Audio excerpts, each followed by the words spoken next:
I am making an Earthbound Immortal deck profile. This is still one of my favorite archetypes. And it's a really fun deck now that I've discovered more things that can be played in the deck. And the extra deck only has 10 cards in it. The extra deck of this deck can literally be anything you want. Whether it's links, synchros, or Ghost Reaper targets. Starting off the monsters, I play 2 copies of Supe. This is just used for level 6 synchro fodder. 1 Plague Spreader Zombie. This card works good when you have cards in your hand you don't want to see in your hand, such as Destiny or Malicious. 2 Fire and Escator, just level 8 synchro fodder. Oracle of the Sun, just a Cyber Dragon effect that you never really use its other effect. 3 Supe Duskwalker, discard a card, special summon it and from your hand and Supe from your deck in defense position. And when you use this effect, you're locked into synchros. So it's a free level 6.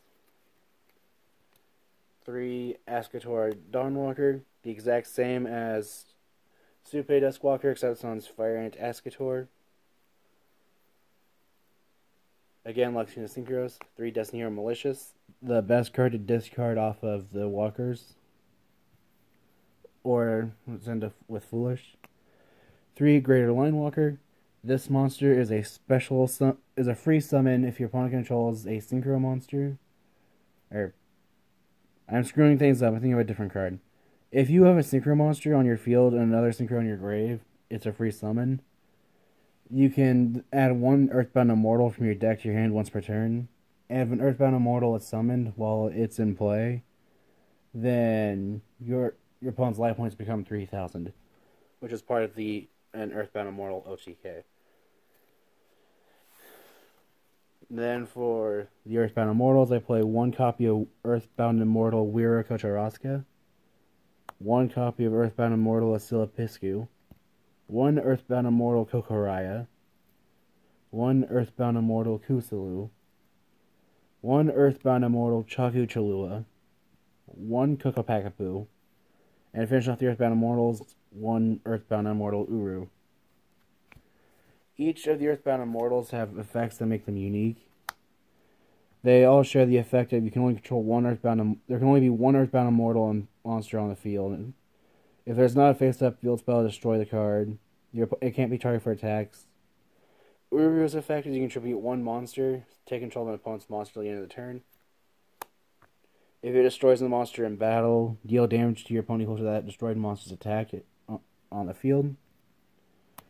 While it's in defense, your opponent cannot enter their battle phase, and you can deal half its defense as damage to your opponent once per turn, however you skip your battle phase. Kusulu's ability is if it would be destroyed in battle, then you contribute 1 other monster you control to then have your opponent's life points. So this card, if your opponent has a Blue Eyes in play, they're still at 8,000. Rather than attacking them directly, you can have Kusulu attack the Blue Eyes, you take 200 damage, and then you attribute another one of your monsters to make your opponent's life points 4,000. Kokuraya's ability is if it leaves the field, or if it is destroyed by a card effect except by its own, it destroys all cards on the field. Which was sad because that's a mandatory ability and Pankratops hurts. 1 Asilapiscu's ability is if it leaves the field except by its own effect, it destroys all your opponent's face-up monsters and deals 800 damage for each one destroyed. Wira Kocharaska's ability is probably the worst at the moment, but still is good in some matchups I play, where you return up to 3 cards on your field back to the deck, other than itself or the field spell, since they kind of die without the field spell, to make your opponent discard the same number of cards you returned, and then it gains 1,000 attack for each card sent. So Wira Kocharaska is both the strongest and weakest of the Earthbound Immortals. Because if you don't use its ability, it only has 100 attack. If you use its ability, then it could be 11, 21, or 3,100. The other thing I forgot to mention about the Earthbound Immortals is they can all attack directly.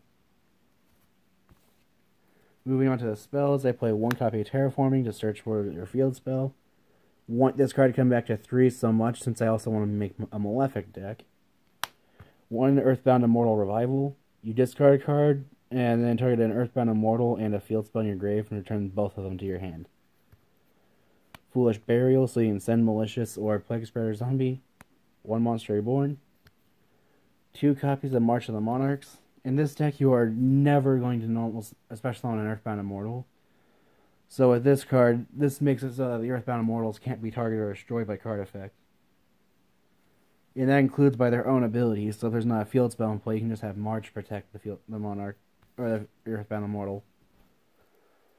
Then I play 3 copies of Called by the Grave, so I can stop things like Ash or Ogre. 3 Earthbound Geoglyph, probably the best field spell they could have gotten.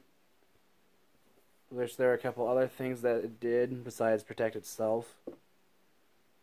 But while there's a level 10 monster in play, it can't be targeted or destroyed by opponent's card effect. I'm tired. Earthbound Geoglyph makes it while there's a level 10 monster in play, in this case an Earthbound Immortal, it cannot be targeted or destroyed by card effects, including your own. Then, if you can treat one synchro monster as 2 tributes for a tribute summon of an Earthbound Immortal, and if a synchro monster is synchro summoned while it's on the field, then you can add one Earthbound spell or trap, or Earthbound Immortal spell or trap in your deck to your hand. If it said Earthbound, that would have been better because you can add Earthbound Wave or Earthbound Whirlwind. But it says Earthbound Immortal, so in this deck that's either Earthbound Immortal Revival, which I'm honestly thinking about taking out for Roar the Earthbound Immortal, or the Ultimate Earthbound Immortal. I keep wanting to add that to it. That is it for the spell cards. Moving on to the traps. For the traps, I play 2 copies of Earthbound Wave. While you control an Earthbound Immortal, when your opponent activates a spell or trap card, then you can negate the activation if you do destroy it. Then, the last trap I play is Ultimate Earthbound Immortal. If you control a normal summoned Earthbound Immortal, then you can target 1 face-up monster on the field and destroy it. You can only use this effect once per turn, but it's a continuous trap. This card, when it goes off, is stupid. It's just funny with how you can control the field by blowing up that one monster your opponent needed in order for everything to go off. Like against plant decks, normal summon Lone Fire, Ultimate Immortal, blow up the Lone Fire, oftentimes they'll pass. That is it for the main deck. Moving on to the extra deck. Again, it's only 10 cards, but it can literally be anything. Just because of how you need to be playing synchros with the deck if you're using Earthbound Geoglyph. But literally you can play like 6 synchros and everything else can be Ghost Reaper targets. So starting off with the lower level synchros that I would use Supe Dustwalker for. I play 3 Stars Charge Warrior. When it's synchro summon, draw a card. 1 Brionek if my hand is just full of cards I can't use or has Malicious or Plague Spreader in it. And 1 Moondragon Quia. This card's effective if it's targeted for an attack. You gain life points equal to half the attacking monster's attack. And if it's destroyed, you can target 1 Sundragon Entity in your grave and special summon it. And it's just a fun defense between Moondragon Quia and Sundragon Entity. It's just an infinite keep reviving because there's no once per turns on it. Then moving on to level 8, I play 1 Stardust Dragon, 1 Spark Dragon, 1 Scrap Dragon, 1 Scarlet Red Dragon Archfiend, and 1 Sundragon Entity. Sundragon Entity's effect is if it's destroyed by battle and sent to the graveyard, it destroys the monster it destroyed, and then inflicts damage to your opponent equal to half that monster's attack. And then, I've never actually pulled off the thing, but then during the next standby phase after Sundragon Entity was destroyed, it brings back Moondragon Quia. So the thing with Sundragon Entity and Moondragon Quia is you can have Quia, it's destroyed, it brings back Inti. Inti is destroyed. During next standby phase, Inti brings back Kuya.